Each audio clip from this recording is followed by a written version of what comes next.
आगामी लोकसभा चुनाव को लेकर आज रायपुर में कांग्रेस की बड़ी बैठक हुई, जिसमें रायपुर जिला के सभी कार्यकर्ता और पदाधिकारी शामिल हुए। इसी दौरान रायपुर लोकसभा सीट से कांग्रेस प्रत्याशी विकास उपाध्याय को जिताने के लिए रणनीति तैयार की गई। ये बैठक रायपुर के जिला कांग्रेस कार्यालय गांधी मैदान में आयोजित की गई, जिसमें पंकज शर्मा, महापौर एजाज ढेबर और प्रमोद दुबे भी मौजूद रहे। आइए और जानकारी के लिए सीधा रुख करते हैं हमारे संवाददाता की ओर। आज कांग्रेस पार्टी की एक बड़ी बैठक हुई है लोकसभा चुनावों को लेकर। विकास उपाध्याय जी को यहाँ पर प्रत्याशी बनाया गया है और एक बड़ी बैठक हुई है जिसमें पंकज शर्मा जी भी शामिल हुई। तो बैठक में क्या चर्चा हुई?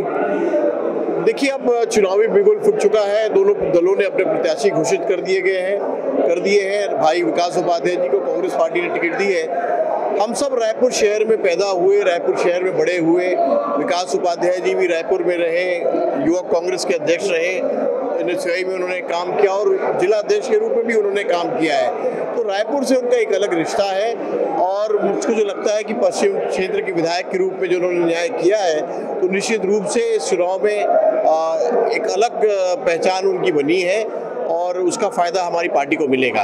आज युवा सांसदों के साथ, वार्ड अध्यक्षों के साथ हम लोगों ने मैराथन बैठक की है। सारे लोगों से हमने आग्रह किया कि इस चुनाव को अपना चुनाव समझकर लोग चुनाव लड़ें। निश्चित रूप से आज जो राहुल गांधी जी ने बहनों के प्रति, हमारी माताओं के प्रति न्याय योजना की जो घोषणा की है, उससे कांग्रेस को लाभ मिलता दिख रहा है। जी, ठीक है। इस बार युवा चेहरे को प्रत्याशी बनाया गया है।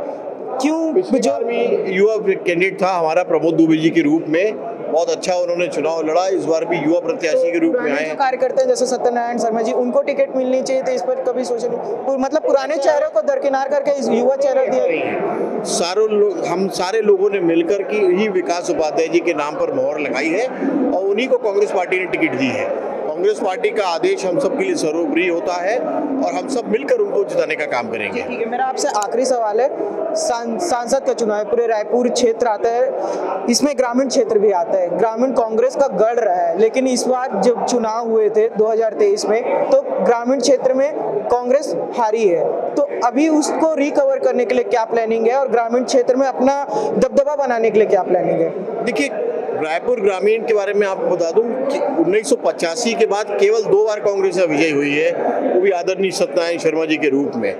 और इस चुनाव में पूरे रायपुर में जो व्यापक एक कांग्रेस की हार हुई है, उसका ग्रामीण भी एक हिस्सा रहा है। पर चुनाव के बाद भी हम लोगों ने लोगों से संपर्क नहीं छोड़ा, उनकी समस्याओं में उनके साथ रहना नहीं छोड़ा है, तो उसका लाभ भी हम सबको लोकसभा चुनाव में मिलेगा।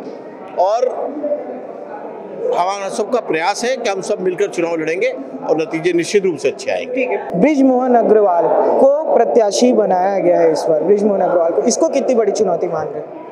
बृजमोहन अग्रवाल जी की उम्मीदवारी हम सबको आश्चर्य हो रहा है। मंत्री हैं, लगातार रायपुर के लिए काम कर रहे हैं। क्या ऐसा कारण था कि उनको उम्मीदवार बना दिया गया? कहीं भाजपा की आपसी लड़ाई का नतीजा तो नहीं है? इस पर हम सब विचार कर रहे हैं। तो आगे देखना होगा चुनाव किस करवट बैठेगा।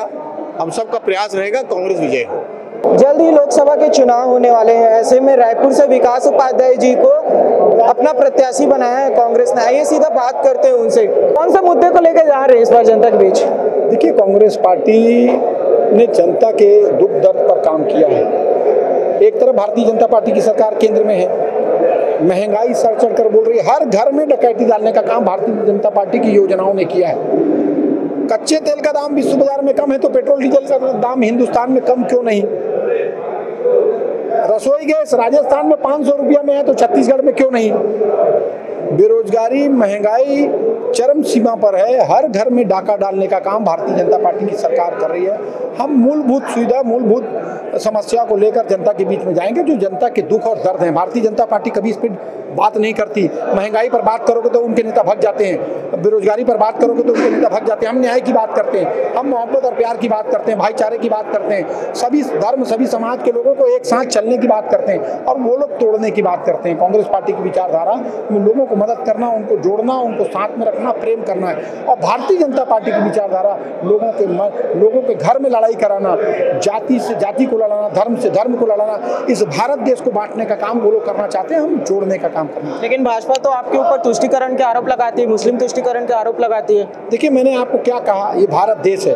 यहाँ सभी जाति धर्म के लोग, जब भारत देश आज़ाद हुआ था या उससे पहले, सभी जाति धर्म के लोग एक साथ रहते हैं। भारतीय जनता पार्टी तो इसको टूल के रूप में अपनाती है। भारतीय जनता पार्टी तो सिर्फ और सिर्फ इसका राजनीतिक फायदा लेना चाहती है। इसलिए मैंने पहले आपको कहा, धर्म से धर्म को लड़ाना, जाति से जाति को लड़ाना और भाई से भाई को लड़ाने का काम अगर किसी ने किया है तो भारतीय जनता पार्टी, वो तो लड़ाई करा के मजा लेते हैं। जी, मेरा आपसे आखिरी सवाल है, युवाओं के लिए क्या है, क्योंकि इस बार न्याय में युवाओं की बात कर रही है, तो युवाओं के लिए क्या आपने सोचा है और युवाओं के बीच जब जाएंगे तो क्या मुद्दों को लेकर जाएंगे? देखिए, युवाओं को लेकर भारतीय जनता पार्टी ने छलने का काम किया। 2500 रुपये बेरोजगारी भत्ता जो उनको मिलता था वो बंद हो गया।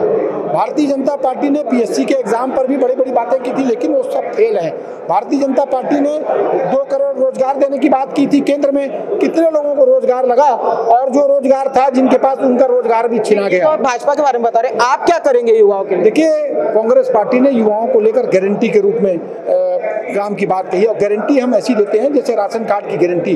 राशन कार्ड इंदिरा गांधी जी ने बनाया था, आज तक इंदिरा गांधी जी नहीं है, कांग्रेस पार्टी की सरकार राज्य और देश में नहीं है, लेकिन राशन कार्ड कभी खत्म नहीं होगा। ये गारंटी कौन सी है युवाओं के लिए? आरटीई के माध्यम से, राइट टू एजुकेशन के माध्यम से लोगों को कानून बनाया कांग्रेस पार्टी ने, लोगों को स्कूल में एडमिशन मिलता है। राइट टू फूड के मामले में लोगों को खाना मिलता है, कांग्रेस की सरकार नहीं थी तब भी मिला और आने वाले दिनों में भी मिलेगा। हम गारंटी पर बात करते हैं। अभी युवाओं को लेकर गारंटी राहुल गांधी जी ने, मल्लिकार्जुन खड़गे जी ने उनकी नौकरी के नाम पर, उनके रोजगार के नाम पर गारंटी दी, और मैं समझता हूँ हम उसी को लेकर जनता के बीच में जाएंगे और उसका फायदा मिलेगा। तो ये थे हमारे साथ विकास उपाध्याय, जिनका कहना है कि कांग्रेस गारंटी की बात करती है, लेकिन भाजपा जो है वो केवल धर्म और जाति की बात करती है। ऐसी ही खबरों के लिए बने रहिए हमारे साथ। कैमरामैन अरुण जंगेल के साथ मैं राघवेंद्र पांडे, स्वरमय टाइम्स, रायपुर।